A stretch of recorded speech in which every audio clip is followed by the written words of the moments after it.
Episode 9 शुरू होता ही फलबंद kingdom में इस बंदे से जिसका नाम मैं ठीक से नहीं ले सकता। सब कुछ देख के वो समझ गया है फलबंद किंगडम को और बचाया नहीं जा सकता। यम एंड पुराना किंग एडमारिस रिमर को उसका प्रिपरेशन फंड देना चाहते हैं। इससे अपर नोबेल गुस्सा हो गई है एंड न्यू किंग के साथ वो लोग उन लोगों को खत्म करना चाहते हैं। लेकिन यम एंड पुराना किंग एडमारिस भी तैयार है एंड रिमर से भी उन लोगों को रेनफोर्स मिला है। सब टीमल और रिमर ने चैंपियन यम को अभी भी छोड़ा नहीं है। वो कितना नाइव है। वो हिनाटा को खत्म करना चाहता था लेकिन वो समझ गया है, हिनाटा समझ गई है जो उसने उससे झूठ बोला था। इसके बाद वो अपने करेंट मिशन पर आता है, उस डीमन को एलिमिनेट करना जिसने रहीम को मारा है। लेकिन वो एक बार समझ नहीं पाता, माजिन रेजान जो है उसने सुना है वो भी उस डीमन को सर्व कर रहा है। इससे वो समझ गया है ये कोई ऑर्डिनरी आर्क डीमन नहीं है। लग रहा है एक पुराना परेशानी खड़ी करने वाला डीमन यहाँ पर आ गया है।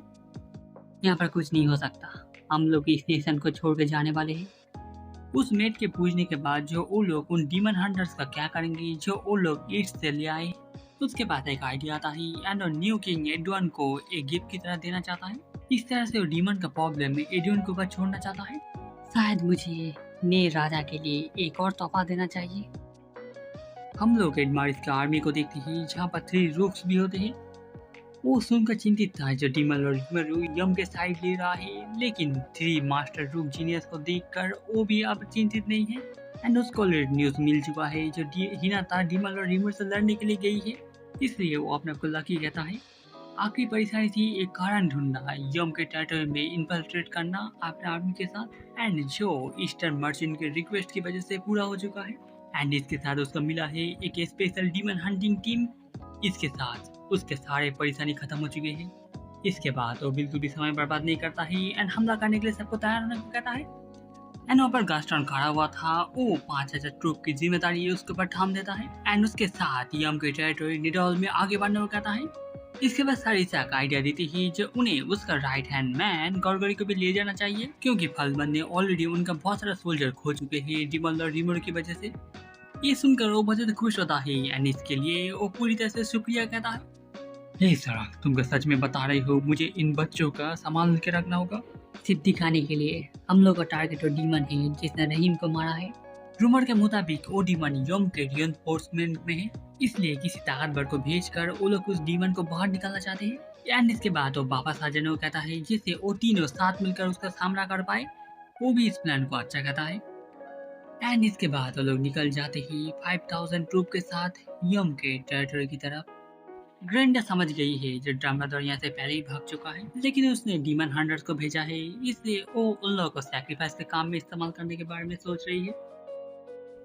ये माफी के लायक नहीं है। तुम लोगों की वजह से मुझे ग्रेट रिमर के सामने शर्मिंदा होना पड़ा। अगर मैं ये काम नहीं कर पाया, ग्रेट रिमर मुझे यहाँ से चले जाने से कहेंगे। ये बात सोचकर ही मैं डर से कांप रहा हूँ। तुम लोगों को कीमत चुकाना होगा मुझको इस तरह से डराने के लिए। इसके बाद डियाब्लो चारों तरफ देखता है, वो किंग एडमारिस को देखता है एंड देखता है जो यहाँ पर कुछ लोग हैं जो पूरी तरह से कमजोर नहीं है। एंड वो हाकुरो को पहले ही बता देता है जो 5000 ट्रूप में कोई ऐसा है जो थोड़ा सा ताकतवर है। एंड डियाब्लो के मुताबिक रंका को भी उसके साथ निपटने में थोड़ा समय लग सकता है। हाकुरो भी समझ गई है जो उन्हें वो जिंदा चाहिए क्योंकि वो ट्रेन ग्रेड सेम सब लूबिलियस है, इसमें कोई परेशानी नहीं है बताता है। एंड बाकी 5000 ट्रूप के लिए गोप्टा एंड गाबुरो का टीम तैयार है। एंड क्योंकि हाकुरो उन लोगों पर नजर रखने वाला है, डियाब्लो अब जो चाहे कर सकता है, लेकिन वो कुछ भी ज्यादा दूर ले जाने से मना करते हैं। मैं समझ गया। एंड डियाब्लो उड़ के जाके उनके सामने जाके उतरता है। तब से मिलकर अच्छा लगा। मैं हूँ डियाब्लो एंड किंग एडमिन के लिए। मुझे लगता है तुम्हें याद है हम लोग पीस ट्रीटी के बाद मिले थे। इसके बाद नॉर्मल सोल्जर नोटिस करते ही एंड किंग को प्रोटेक्ट करने की कोशिश कर रहे हैं। हम लोग देखते हैं वहाँ पर बहुत सारे रिपोर्टर्स भी होते हैं बाकी सब नेशन से। डियाब्लो उन सबको इसके अंदर नहीं ले आना चाहता है, इसलिए वहाँ पर एक बैरियर खड़ा करता है एंड वहाँ पर खड़े रह के सब कुछ देखने को कहता है। ओहो, डीमन और रिमर का एनवॉय नहीं है, आज तुमको यहाँ पर क्या ले आया है? मैं यहाँ पर सिर्फ वार्निंग देने के लिए आया हूँ। अपने सारे ट्रूप वापस ले लो एंड स्टार के साथ पीस में आ जाओ। और डियाब्लो के प्रपोजल को फनी कहता है एंड कहता है उन लोगों के नेशन के अफेयर में ना आने के लिए। एंड इसके अलावा तुमने ऑलमोस्ट मुझे ट्रिक कर दिया था। मतलब? बुद्धू बनने की कोशिश मत करो। मुझे पता है तुम मेरे भाई नहीं, एडमारिस एंड उस लड़के के साथ प्लान बना रहे थे जिससे तुम लोग हम लोगों से डबल रिपीटेशन ले पाए नहीं। तुम्हें लग रहा था मैं तुम लोगों के स्कीम को नहीं देख पाऊंगा। क्या तुम्हारे पास और कुछ कहने के लिए नहीं है? वो शायद अपने आप को डीमन लॉर्ड कहता है, लेकिन वो ड्रीमर हूँ इतना नीचे जितना हो सकता है। आखिर में वो भी पैसा चाहता है एंड उसके लिए वो वॉर भी लड़ने के लिए तैयार है नहीं। कितना बुरा हुआ तुम लोगों ने आर्च बिशप रहीम को मार दिया, लेकिन तुम लोगों ने जो किया है वो इसमें रिकॉर्ड हो चुका है। मैं तुम लोगों को धोखा देना नहीं चाहता था, माफ कर दो प्लीज। इससे तुम क्या प्रूव करना चाहते हो? क्या तुम देख नहीं सकते? लेडी ग्रेंडा ये लाई है। लुब्लियस में इन्फिल्ट्रेट करने के बाद तुमने सर रहीम को मार दिया नहीं। तुम्हें लगा था तुम उसको डरा पाओगे, लेकिन उसका फेट तुम्हारे टेरर से ज्यादा ताकतवर था। सारे रिपोर्टर्स इसके बारे में लिख रहे होते ही एक किंग एडवन का प्लान था जिससे वो लोग टेम्पेस्ट को दुनिया के सामने बुरा दिखा सके। हाँ, क्या बात है, एक इंसान मेरे डर से निकल सकता है। ये बहुत ज्यादा अच्छा मजाक था। सवाल को बदलने की कोशिश मत करो, हम लोगों के पास सबूत है तुम्हारे खिलाफ। बहुत हुआ, चुप रहो। एक बैटल ऑफ विस्ट को मैं एंजॉय नहीं कर सकता एक बेवकूफ के साथ तुम्हारे जैसे। एंड उन लोगों को गलत साबित करने के लिए डियाब्लो एक टेस्ट प्रपोज करता है। अगर यहाँ पर कोई भी उसके डर के सामने खड़ा रह पाया वो यहाँ पर हार मान लेगा। लेकिन मुझे एक बात बताने दो, इससे पहले मैं कभी भी हारा नहीं हूँ।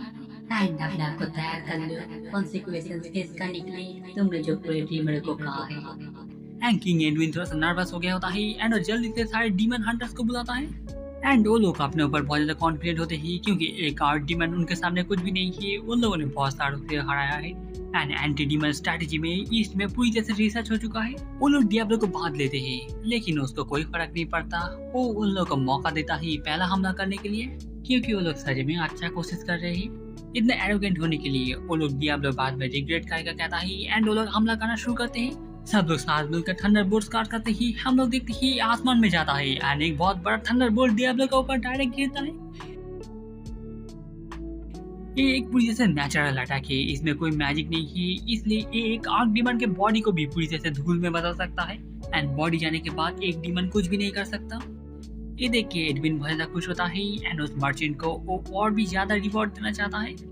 एंड हम लोग देखते ही डियाब्लो को इससे कुछ नहीं होता है एंड आसानी से उन चेन को तोड़ देता है। वो लोग समझ नहीं पाते क्योंकि एक डायरेक्ट हिट था, ये एक नेचुरल लाइटिंग था, ये दौड़ पर काम क्यों नहीं किया।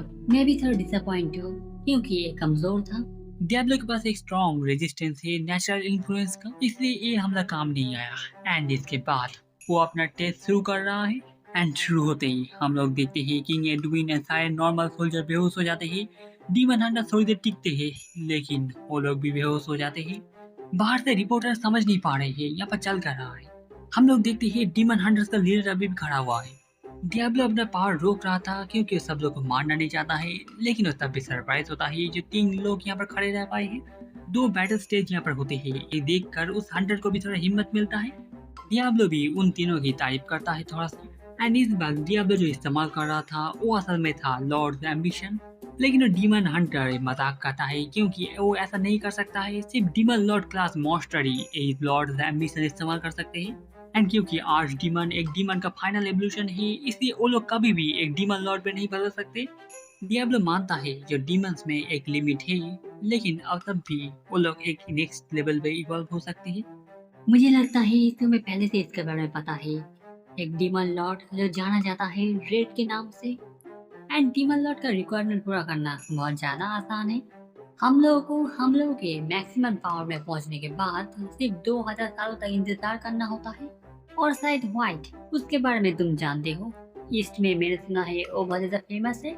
पिछले दिन मैं लॉर्ड एम्बिशन इस्तेमाल करके उसको देख रहा था।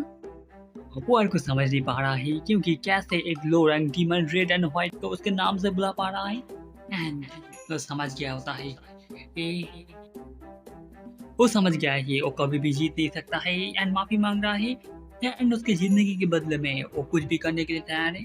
वो टेस्ट पास कर गया था, इसलिए डियाब्लो उसके साथ और थोड़ी देर खेलना चाहता था, लेकिन डियाब्लो उसको यहाँ से जाने को कहता है एंड साथ में इन हाफ डेड बॉडीज को भी ले जाने को कहता है। हाँ, लग रहा है तुम उतने भी बुरे नहीं हो। वो लोग भी अपने ऊपर डाउट कर रहे हैं, शायद ये कैलामिटी लेवल आर्क डीमन नहीं है, लेकिन तब भी उन लोगों को इससे फर्क नहीं पड़ता एंड वो लोग लड़ने के लिए तैयार है। सारा अपने आप को इंट्रोड्यूस करता है एंड इसके बाद डियाब्लो अपने आप को फिर से इंट्रोड्यूस करता है एंड अपने आप को रिमेरो का बटलर कहता है। लेकिन सारा को ये ज्यादा पसंद नहीं आया है क्योंकि वो अपना डीमन आइडेंटिटी नहीं बता रहा है। वो उसका अपना अंडरस्टिमेट करने से मना करता है एंड डियाब्लो के ऊपर हमला कर देता है। डियाब्लो अटैक को रोकता है, पीछे हटने के बाद और फिर से हमला करना शुरू कर देता है। अगर डियाब्लो बताना नहीं चाहता है, वो हारने के बाद पूछ लेगा क्या बताता है एंड वो लगातार हमला करने लगता है। एंड हम लोग देखते ही और डियाब्लो के सूट को डैमेज कर पाया है। मैं कौन हूँ? तुमने जैसे कहा है, मैं कोई आर्क डीमन नहीं हूँ। मैं इवॉल्व हो चुका हूँ एक डीमन ईयर में। एंड ये बात सुन के और डीमन हंटर बेहोश हो जाता है एंड वो लोग भी भरोसा नहीं कर पा रहे हैं। एक डीमन पियर एक एवरेज डीमन लॉर्ड से भी ताकतवर होता है एंड जो समझ नहीं पा रहा है रिमेरो क्या सोच रहा था इसका नाम देने के बाद। तुम क्या सोच रहे हो? चलो साथ मिलकर हमला करते हैं। वो ग्रेंडा को रोकने की कोशिश करता है लेकिन वो हमला कर देती है। हम लोग देखते हैं डियाब्लो को आके वो नाइफ लग गया होता है। लग रहा है तुम उतने भी अच्छे नहीं हो तुम जितना बता रहे थे। ओह, मैं बताना भूल गया था, फिजिकल अटैक मेरे ऊपर काम नहीं करते हैं। यहाँ पर कोई रास्ता नहीं है, इसे सारा अपनी पूरी ताकत को लेकर हमला करता है। ये अटैक लगता है लेकिन डियाब्लो तभी हील हो जाता है, लेकिन वो समझ नहीं पाता क्योंकि एक यूनिक वेपन है डीमन स्लेयर जिसके ऊपर होली मैजिक दौड़ता है। हे ग्रेंडा, अगर तुम ढूंढ रहे हो तुम्हारी फीमेल कंपेनियन उस तरफ है। वो गुस्सा होता है लेकिन उसके पास और कोई चार नहीं है इंतजार करने के अलावा जब तक गोलगोलिस यहाँ पर नहीं आ जाता। एक बहुत बड़ा धमाका देखते ही हम लोग रास्ते में एंडी और कोई नहीं रंगा होता है। वो समझ गया है डीमन के बारे में सोचने के लिए उन लोगों के पास समय नहीं है। ये उल पूछ सकता है, ये देखिए वो लोग कुछ भी समझ नहीं पाते उन्हें क्या करना चाहिए एंड वो लोग सर गड़गड़ इसको ऑर्डर के लिए पूछते हैं। उसे ये सब बिल्कुल भी पसंद नहीं है लेकिन वो उन लोगों को वो सब संभालने को कहता है जो लोग सामने से आ रहे हैं एंड वो अपने लोग को जनरल को प्रोटेक्ट करने को कहता है। हम लोग देखते हैं रंगा डायरेक्ट आके जनरल के ऊपर हमला करता है। वो रंगा के ऊपर हमला करने की कोशिश करता है लेकिन रंगा आसानी से डॉज कर देता है। लेकिन रंगा उसके साथ अकेले लड़ते हुए पूरी आर्मी के साथ तबाही मचा रहा है ब्लैक लाइटिंग से। आखिर में वो गड़गड़ की तरफ आ रहा है एंड वो पूरी तरह से हमला करने की कोशिश कर रहा है। रंगा संसद में बहुत ज्यादा तेज है। इंडीड, मुझे लग रहा है हम लोग को ज्यादा कुछ करना ही नहीं पड़ेगा। लेकिन तब भी वो लोग इस वॉर को सीरियसली ले रहे हैं एंड गॉब्लिन राइडर सैड वॉक की मदद से उनके पास जा रहे हैं एंड बैटलफील्ड में बाहर निकल के वो लोग देखते हैं। देखते हैं। नहीं, ये अच्छी बात नहीं है रंगा-सान, अगर तुमने ज्यादा किया वो सेल मर जाएगा। जल्दी हम लोग को उसको हील करना होगा। लेकिन ये इंसान और भी खेलना चाहता है। नहीं, अगर तुमने अभी नहीं रुके ग्रेट ड्रीमर तुम्हारे पर गुस्सा हो जाएंगे एंड आखिर में रंगा मान जाता है। अगर वो लोग अभी यहाँ से चले जाए तब वो लोग कुछ नहीं करेंगे। सुनने के बाद वो लोग तभी वहाँ से रिट्रीट करते हैं। सारा समझ गया है वो अकेला उसको नहीं हरा पाएगा। क्या हुआ? और थोड़ा कोशिश करो, मुझे थोड़ा इंटरेस्टिंग स्किल दिखाओ तुम्हारे, एक और दो। इसके बाद वो अपने स्वॉर्ड को होली पावर में इम्ब्यून करता है एंड हमला करने के लिए जाता है। लेकिन अगर मैं इसके स्ट्रक्चर को एनालाइज कर पाऊँ एंड डिसेबल कर पाऊँ इसको छूने से पहले, तब एंड डियाब्लो ने उसके मैजिक को पूरी तरह से कैंसिल कर दिया है। वो अपने स्पीड के साथ लगातार हमला करने की कोशिश कर रहा होता है लेकिन एक कोई भी काम नहीं आता। सैरक समझ गया है एक डीमन जब चाहे उसको मार सकता है लेकिन वो मारना नहीं चाहता है। एक मॉन्स्टर जो डीमन लॉर्ड वैलेंटाइन से भी ताकतवर है, उसको रहीम को मारने की कोई जरूरत नहीं था। इसके बाद वो समझ गया होता है हिनाता ने बताया था उन्हें इसमें नहीं आना चाहिए एंड रहीम मारा गया। हिनाता के निकलने के बाद इसका मतलब जिसने रहीम को मारा है। सैरक शांत हो जाओ, खुशियां मनाओ, हम लोग साथ मिलकर इस डीमन को हराएंगे। एंड हम लोग देखते हैं 7 कार के यहाँ पर 3 यहाँ पर आते हैं। 2 एक को पावर देता है एंड वो एक पावरफुल फायर अटैक कास्ट करता है लेकिन ये डीमन के लिए नहीं था। वो लोग सारे एविडेंस को मिटाना चाहते थे। टेम्पेस्ट में हम लोग देखते हैं रिमरो को बचाने के लिए हिनाता सामने आ गई होती है। रिमरो समझ नहीं पाता और जल्दी से आता है। हिनाता हीलिंग मैजिक इस्तेमाल करने की कोशिश करती है लेकिन वो कर नहीं पाती। रिमरो अपना फुल पोशन इस्तेमाल करता है लेकिन ये भी काम नहीं आता। रिपेल के मुताबिक हिनाता का रेजिस्टेंस बहुत ज्यादा है इसलिए वो नॉर्मली पोशन को भी न्यूट्रलाइज कर रही है। असल में सिर्फ होली मैजिक की लेडी हिनाता का ऊपर काम करते हैं, इसलिए वो लोग लेडीज को बुलाते हैं। लेकिन तभी हम लोग देखते हैं उन सभी को किसने पकड़ लिया है। डीमन लॉर्ड रिमरो, तुमसे मिलकर अच्छा लगा। हम लोग 7 डे कार गए हैं। हम लोग यहाँ पर हिनाता को सजा देने के लिए आए हैं जिसने हम लोग का ऑर्डर नहीं माना। इसी के साथ ये वाला एपिसोड खत्म होता है। कमेंट में बताना आपको ये वाला एपिसोड कैसा लगा। आखिर में इन सब के पीछे 7 डे कार गए ही लेडी लुमिनस के पहले वो लोग बैटल फील्ड में पहुंच गए हैं अगर आपको वीडियो अच्छा लगा है लाइक शेयर कमेंट कीजिएगा। फिर से मिलेंगे किसी और एक वीडियो पर। अभी के लिए बाय।